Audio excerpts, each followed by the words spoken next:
Today's podcast is brought to you by Behind the Tech with Kevin Scott, available on all major podcast platforms. See what's happening down there? See a little gap? You see it? I see that. I fixed this over the last 30 years at least 5 times with super glue. This morning it popped off again. I'm going to have to go in. This thing literally, see how it's like all blank? It used to have writing all over it. It's like a Dunkin' Donuts. They don't even have this type of drink anymore, whatever the size was called back in the early 19. Not a big gulp. That's a 7-Eleven thing. This used to be large. Like today, this is just like a medium drink. Yeah, the only thing you've put off longer than replacing that is running that Ethernet cord. So actually, it's funny you mentioned that. I just gave last weekend. I visited with a friend who loaned me a lot of his tools and stuff for that purpose. And I gave him the bag back, and I said, "Thank you for letting me hold this for you for a year and a half. Please let me explain myself." So, it's not just procrastination. I last week, while you were away, you might not have seen this. I wrote about. I don't remember when I wrote about this. A couple weeks ago, maybe. We're going to be moving out of this house sometime in the next, right? And one of the things that's always been in the back of my mind in this house is A, that it's temporary, and B, that I don't want to do anything to it that other people coming in will, So if I ran it, I could just run an extension thing, but we moved the router to a place where I don't think most people would put it.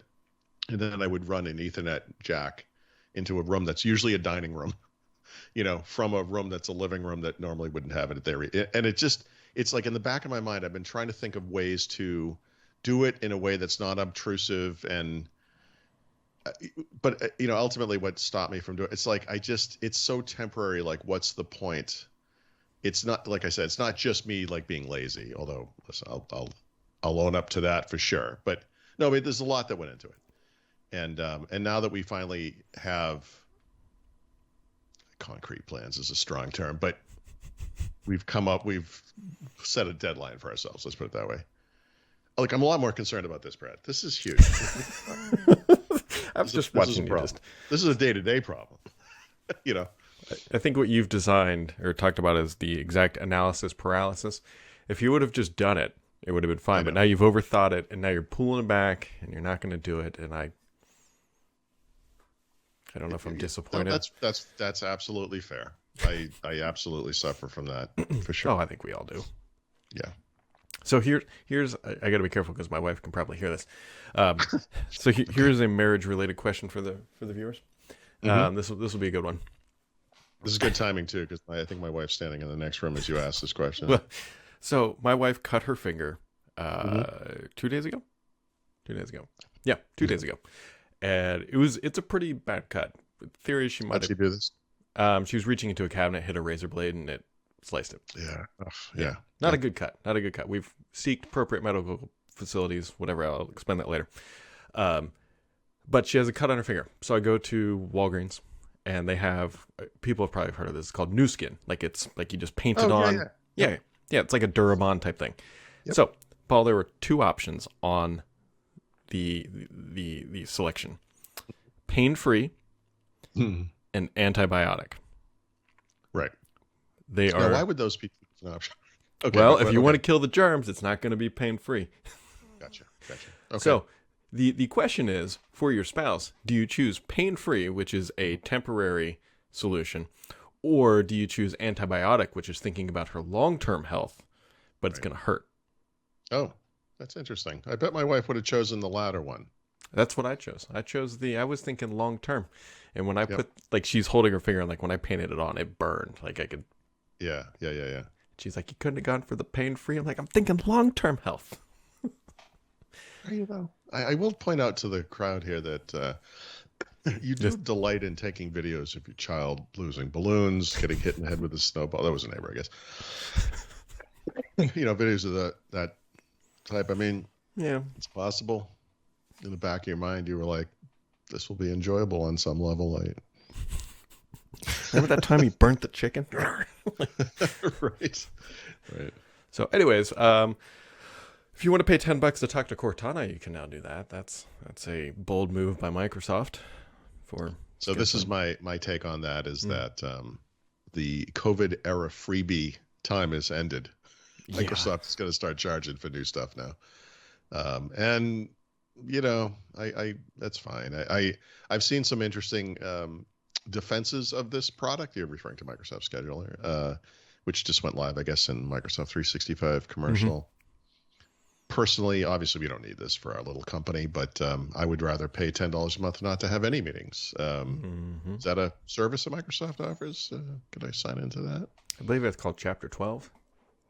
Oh, right. Okay. Yeah, good point.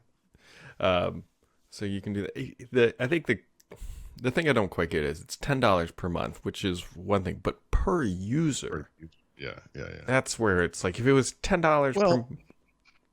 Okay, so I suspect that Microsoft's bigger partners, customers, Jesus, get volume discounts. Oh, for sure. They're not paying. So, it's probably a freebie for a lot of these. Like, if you go to E5, we'll throw this in. I think the companies that benefit from this are those biggest companies, right? So, you know, it's prohibitively expensive for small companies that don't need it, and it's probably a lot more affordable for the big companies that do need it. So, yeah.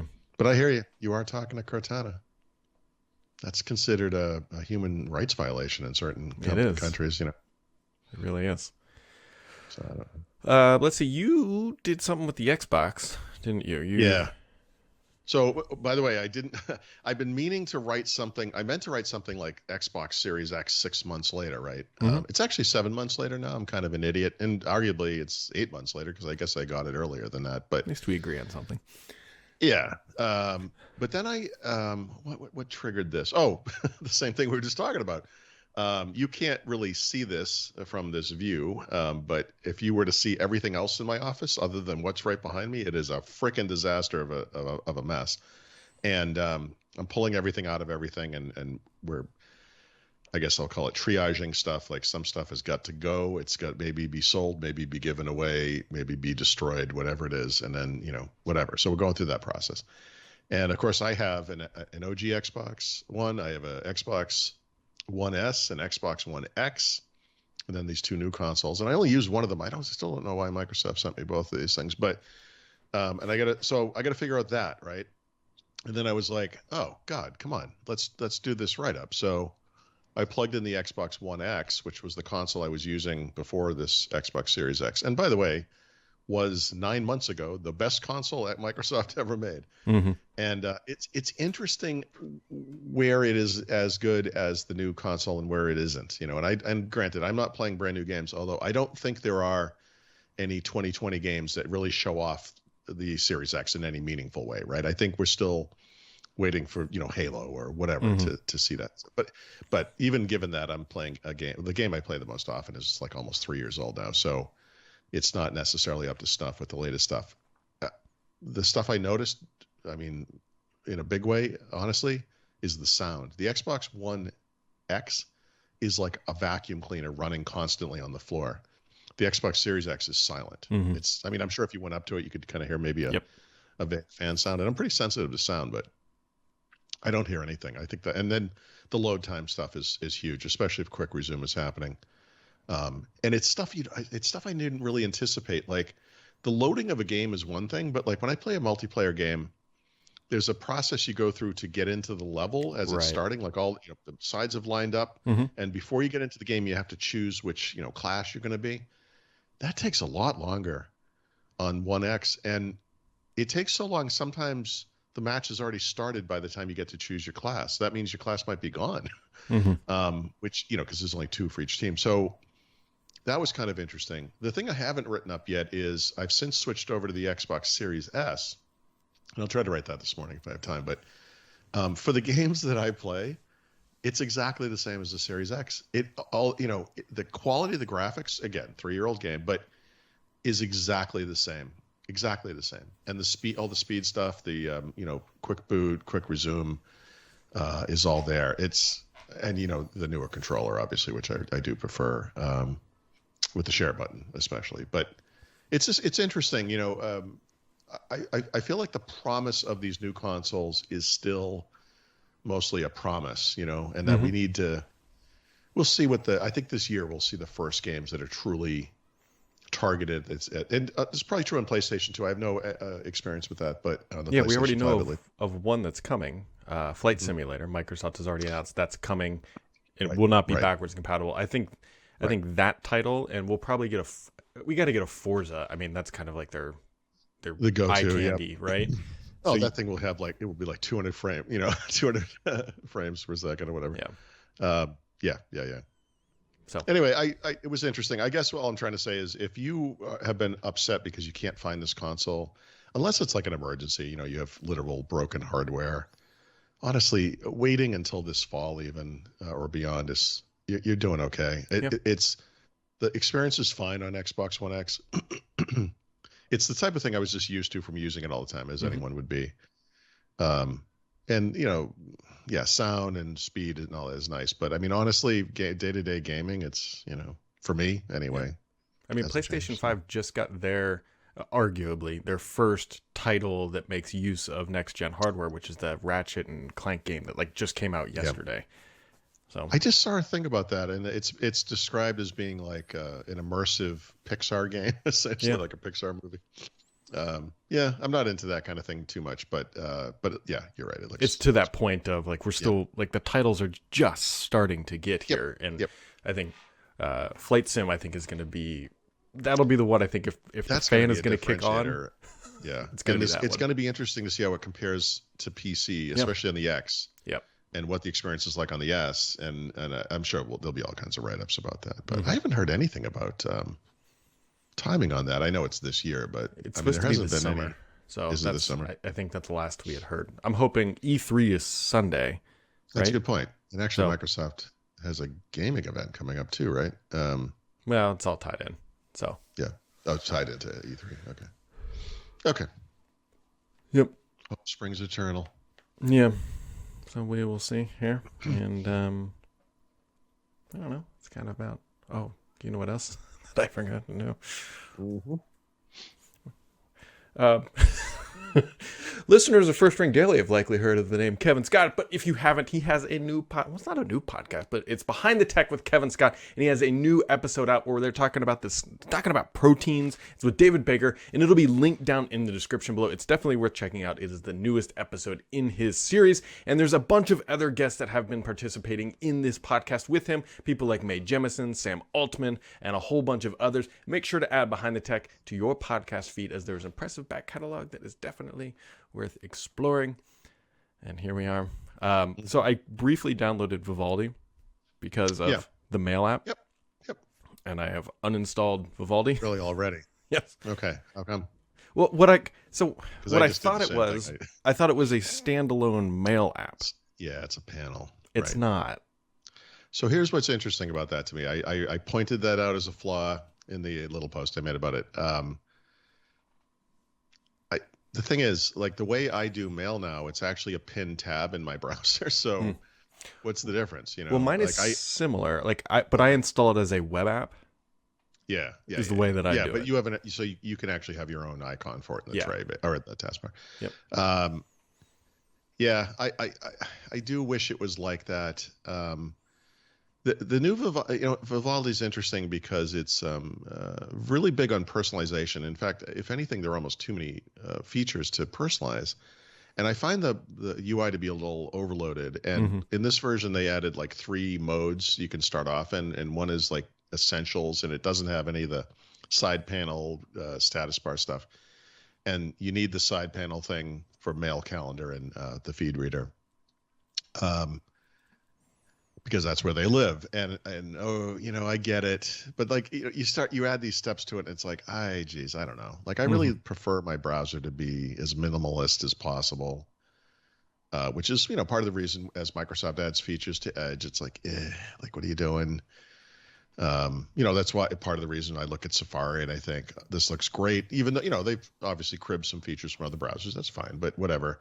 Like I really like the look of it, and part of it is that kind of minimalist thing, because you're there for the web page, not for the gunk around the web page in the browser. Yep. So yeah, anyway, I'm with you. I'm really interested in these, and by the way, for people who are interested in this stuff, Vivaldi is doing a really privacy first approach to all of those things. It's worth looking at their blog post if you're concerned about this kind of stuff and or interested in just these products. I would, yeah, but you're right. I wish they were standalone web apps or standalone apps or whatever you want to call them. Yeah. Yep. That was, still, yep. So. The other thing that happened, by the way, in the last 24 hours is lossless and spatial audio. Oh, right. Apple Music, right? Now, this is only on Apple's platforms. You can't get it in the Android app. But if have you tried this yet, by the way, Brent? No, I have not, because I don't have Apple Music. Oh, okay. I've got the Spotify's. So I suspect you could go into Apple Music and just run their little demo. They have like well, I don't know what to call them. They're technically songs because they're in Apple Music, but they're almost like a little podcast. And they introduce, like, here's a song like by Marvin Gaye from the 1960s or early 70s maybe, and here it is in mono, here it is in stereo, here it is in Dolby Atmos, which is spatial or immersive or 3D audio, whatever you want to call that. And it's neat. Like, and the thing that I've noticed is I actually signed up for Apple Music. I feel like I've signed up for Apple Music over in my life like 20 times. And every time there's like a deal, like you get it for free or some reduced cost, some amount of time. And this month it was like 3 months for 1 month. So I'm like, screw it, I'll pay $10 and I'll play with this. And there's some stuff I have to say I really do like about Apple Music, the app, the service, whatever. But the spatial audio thing is particularly interesting. You can do it with headphones, and I think it works. I think it actually technically works with any headphone. You can do it through the speakers of a device. So if you have something like I have an iPad Air I played with, and you can kind of feel it, a little bit. Yeah. That kind of stereo. It's not stereo. The placement of audio in a space in front of you, it's kind of interesting. One thing they haven't talked about is for songs that don't support this explicitly, and there's actually already a surprising number that do. They have a virtual spatial audio feature that you can turn on that will spatialize stereo to make it a little more fuller sounding. And that's interesting, right? The only problem I'll say is, like, actually some songs sound great, like including songs from, 60s, 70s, 80s, whatever. Here Comes the Sun by the Beatles sounded fantastic. Some songs sound like terrible. Like they sound artificially processed, like they've been, maybe I didn't look, maybe those things are spatialized. I didn't, but I thought they weren't. No, I'm pretty sure I went specifically through the spatial audio playlist and stuff. It's interesting, like, that some of them sound bad. I almost wonder, I can't explain why. I wonder, and this isn't perfect, but when they're getting this up, like, they probably take a handful of songs and, like, they really focus on them, and then they just take the other ones and just run them through an algorithm. And I wonder if they say, well, it worked for, the algorithm worked for these 10 songs, it should work for them all now, and then they just start blasting them through. I don't know. Yeah, I think it's kind of randomly. I was listening to an interview with a musician who was talking about an album they have coming out this year, and it's been delayed because they have to do a separate mastering of the album for vinyl now. And the vinyl fabs and processes are all way backed up because there just aren't enough of them to meet demand. So he's like, actually, he goes, the album's ready. It's all mixed and mastered, ready to go. But we need the mastered vinyl version before we can ship anything, because it all goes out together, which, you can argue why. But I wonder if this is related to that kind of thing. Like, we're going to see, like, Dolby Atmos remasterings of recordings, which is fantastic for artists because it's another opportunity for all us to buy the same content again, which I'm cool with. I told my wife, I said, hey, the thousands of dollars we just spend on Sonos equipment, here's the thousands of dollars we're going to be spending in the coming years on Dolby Atmos compatible Sonos equipment, because none of this stuff's going to work with it. That's the thing. Like, in our sunroom, like, we have those two big speakers that we bought from you, the Sonos 5s. And my wife demanded more speakers. I think I already told this story. So we have Sonos 1s down in the corner. And all it is two stereo pairs. There's no, it sounds great, but it's just two stereos. And I was saying, in the future, we'll have a setup like that. And it will be Dolby Atmos, but there'll probably be a middle speaker as well or whatever. And you'll literally be doing like an immersive soundstage in a room, which I think would be awesome, And then she said, like, well, we could do that with what we have. And I'm like, no, no, we can't. Welcome to the world of technology. From building an anechoic chamber in his next house. Like, exactly. Like, look, sweetie, like, it's worth it. Exactly. Don't touch the fins. What you should touch is Behind the Tech with Kevin Scott. Touch it, download it into your podcast feed, give it a listen. Links down below. We'll catch all of you right back here, I guess, probably tomorrow. Yeah, probably.